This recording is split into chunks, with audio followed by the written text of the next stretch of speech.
Good morning. Oh, I feel like I just got home. So let's just jump in.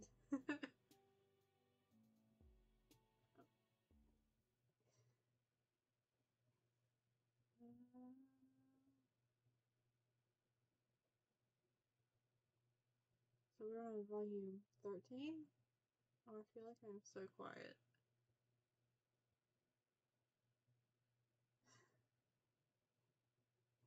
I was gonna make coffee before this, but I forgot.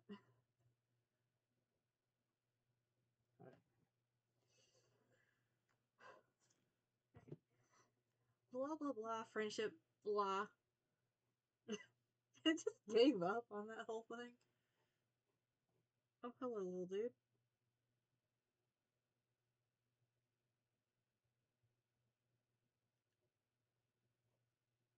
Alright, bold deer. You just aren't feeling it today. You're getting more and more of these gray nights recently. Nights where the call of the streets, that infinite ramble for companionship, just sounds exhausting and meaningless. You had days like this back on Earth, too. When getting out of bed just didn't seem worth it. Sun is just beginning to slip under the horizon, and usually this would be the sign to rise and shine, or rise and dark?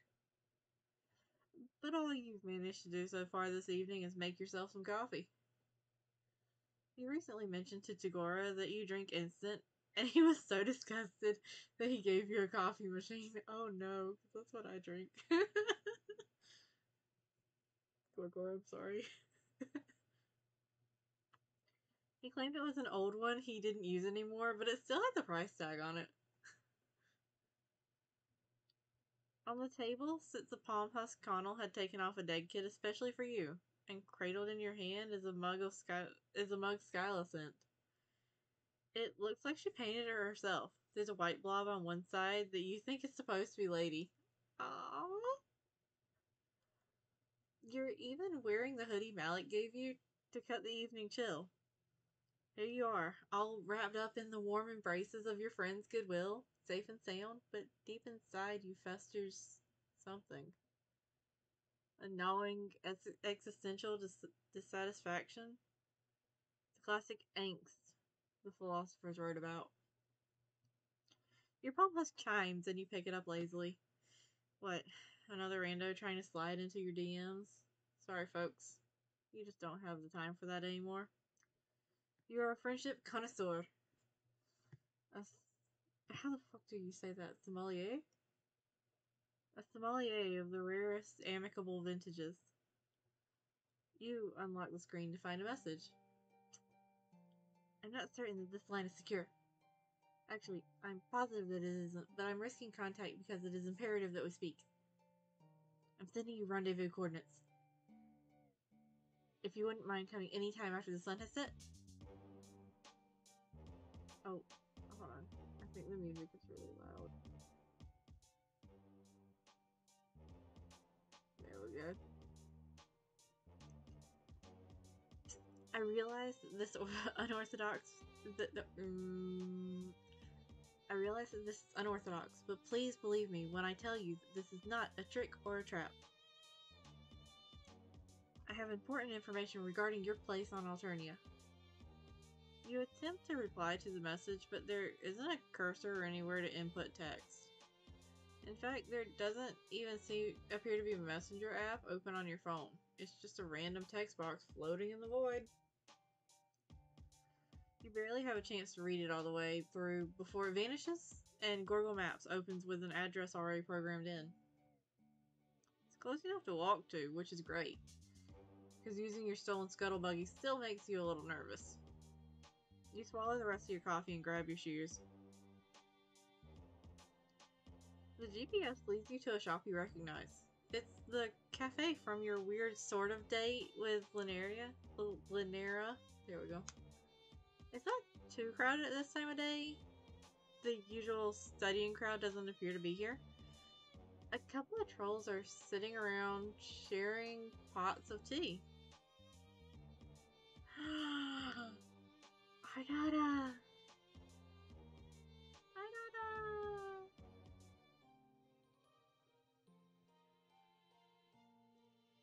Fool!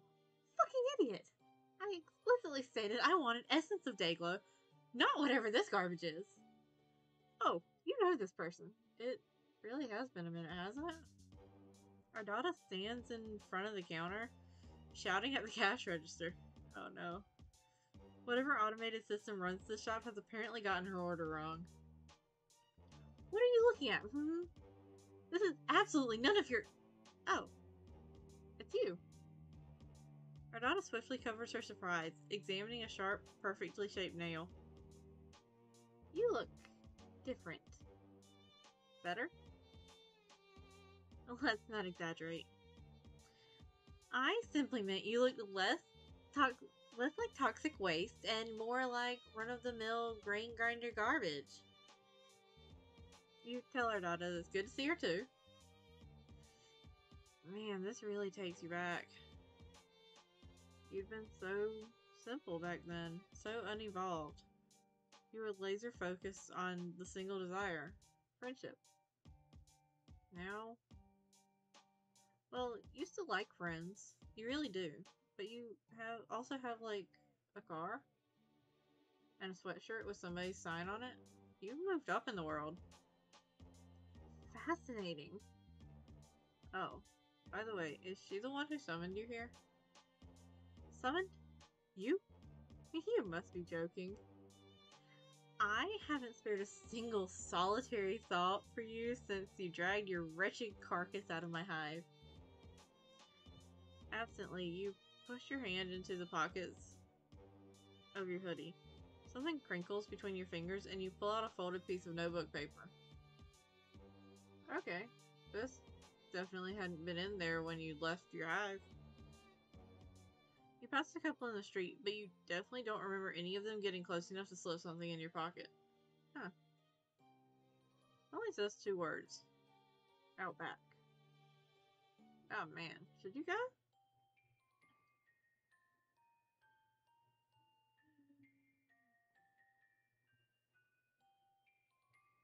What did I actually save? Yeah, okay, I did. Still tired.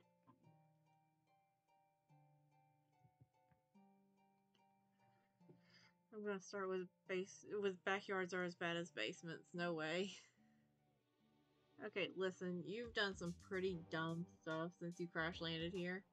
For instance, following the woman standing in front of you into her basement. But not this time. Nice try, Catfisher. Important correspondence? Nah. You crumple the page up in your hand. Nothing but can't wait.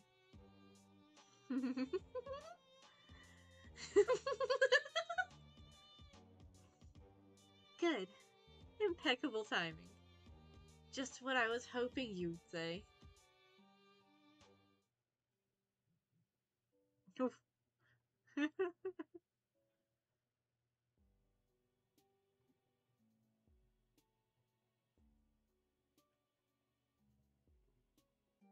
Alright, go, go, go.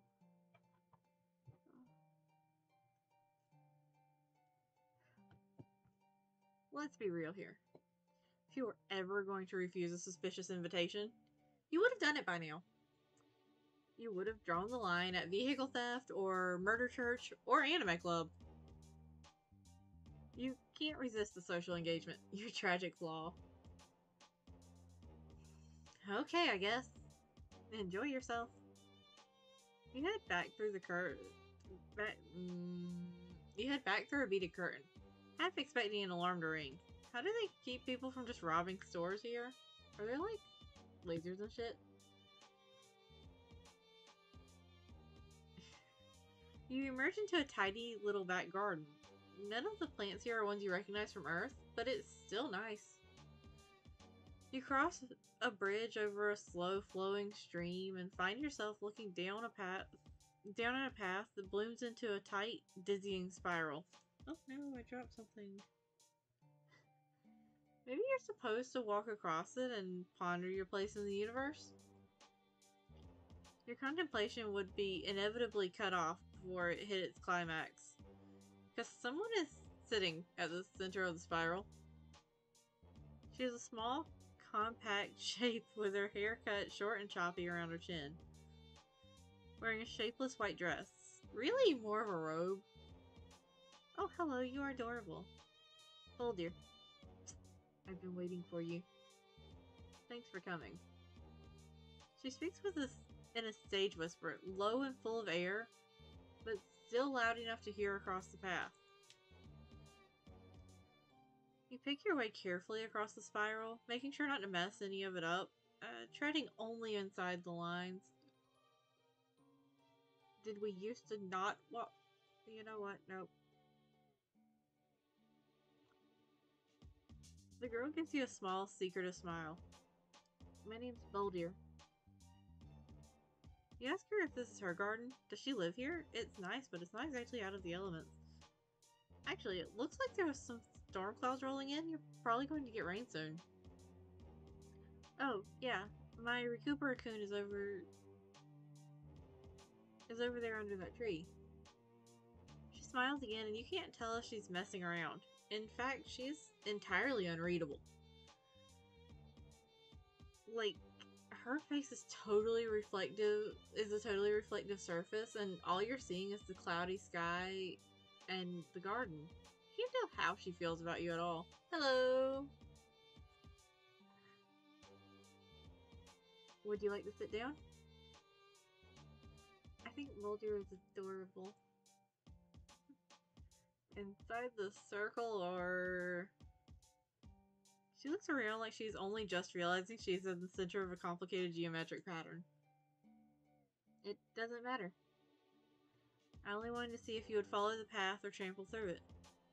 But you did neither. You forced your own while taking care to preserve that which has come before. Huh. Interesting.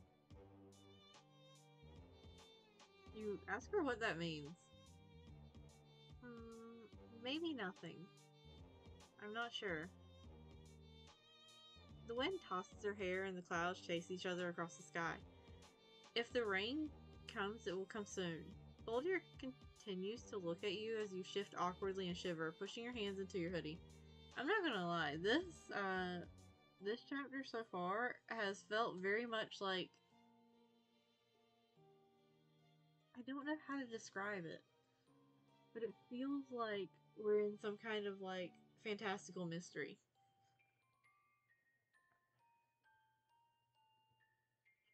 This is different than any other friend meetup you've had, even with the others who purposefully sought you out. Frostbite and Heart. Aww. There's a serenity to Boldir that all the rest lack. Or maybe it's just this zen as fuck garden getting to you? Oh, hiccup. You try to remember what Boldir said to you in the message that she somehow managed to make appear on your phone and then immediately self-immolate. That she has some information for you about your place on Alternia or some shit like that. Did I say that? I guess I did. I suppose I wanted a chance to talk to you a bit before the end. I'm starting to feel a little... jealous, maybe? Right, you guess everybody has been going on about the funny dumb alien robot who's been prowling on the countryside. No, that's not it. Though I'm sure you're very funny. I just wanted a chance to talk to you. Someone who is so adrift in the swell of fate and the whims of the paradox. Paradox? You don't know anything about paradoxes. Well, you know what they are, you just don't see why they're relevant. They aren't. Paradoxes aren't relevant by their very nature. Bullet points. Big coat, bigger secrets. On a mission to expose the deep state ludicrousy. And full-line hats protect her from celestial influences. Interesting. Maybe the thing I'm trying to describe the way that it feels is like vaguely conspiracy theory mystery-ish.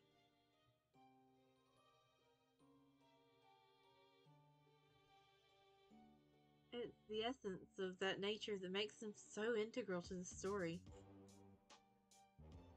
You shake your head. You're not built for this cosmic stuff. You're just an orphan from Earth with quick fingers. For spaceships. And apparently vehicles. Boulder gives you another sly smile. I'm pretty sure that's the vibe they were going for. Well, they did a wonderful job with it.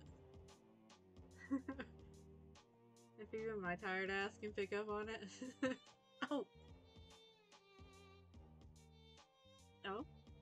Quick fingers? You blush. You hadn't meant that as a dirty joke or anything? Yeah, sure you didn't. Actually, no. MC is the one that I can believe would make the joke without realizing they're making the joke.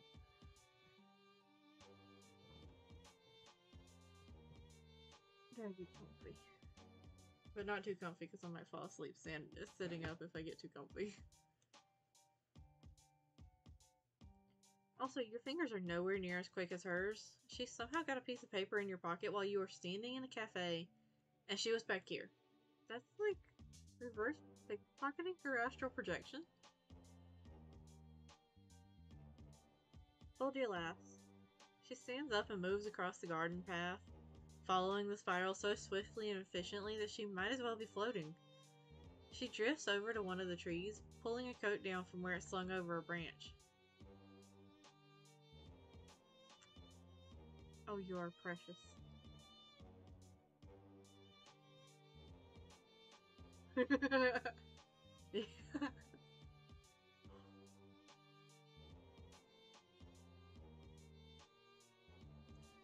It covers her from chin to ankles, coming together to form an olive green symbol on her chest that looks like a question mark without the dot.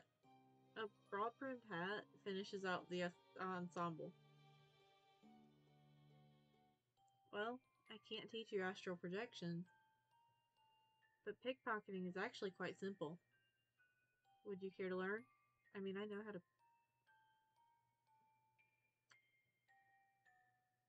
I have many hobbies. I actually know how to pickpocket and reverse pickpocket. I do it to people in the lab all the time. I don't ever take anything of importance, just pins.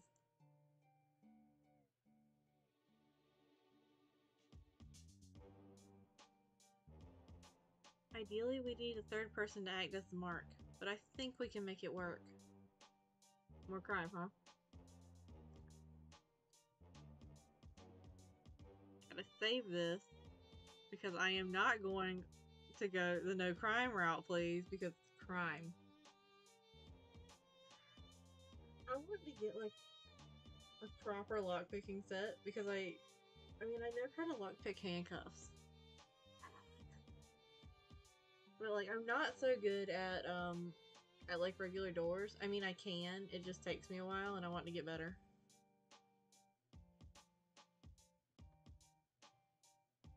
Alright, sure, more crime. This whole mess started with the theft of a spaceship. And if Boulder is right about all that fate horse shit, that was supposed to happen. So maybe you'll lean into it.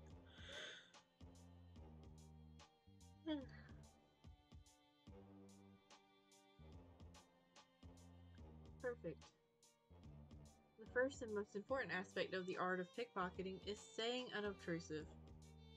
You think about mentioning that walking around in a great big coat and floppy hat is not the most unobtrusive thing you've ever seen, but you aren't the expert here. Also, you're an alien, so you don't really have room to talk. Maybe you should get a big coat like that yourself. You just love ripping looks off all your friends. Boulder takes you through the basics of criminal sleight of hand, and on the whole, you aren't too bad. In fact, you think you might have a future in it if it weren't already on the career path of professional. If you weren't already on the career path of professional friendshipper.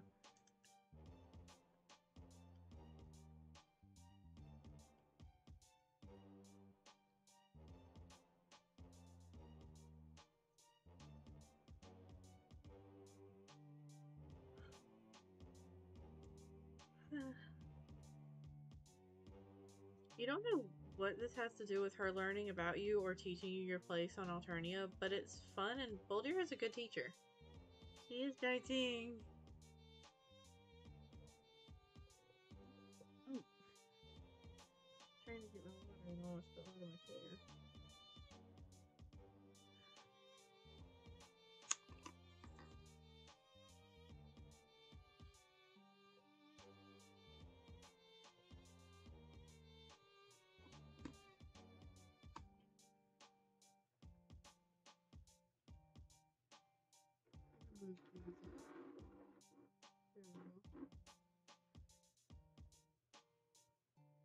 I have like all of my nail polishes that I need set to the side because I was going to repaint my nails today and that did not pan out like I hoped.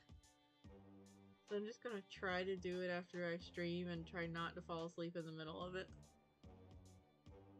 Because I have no nail polish on my nails. And I do not like that. I like having the nail polish. I like them being protected. I don't know if nail polish actually protects your nails, but it makes me feel protected. And they're gonna be a funky green color.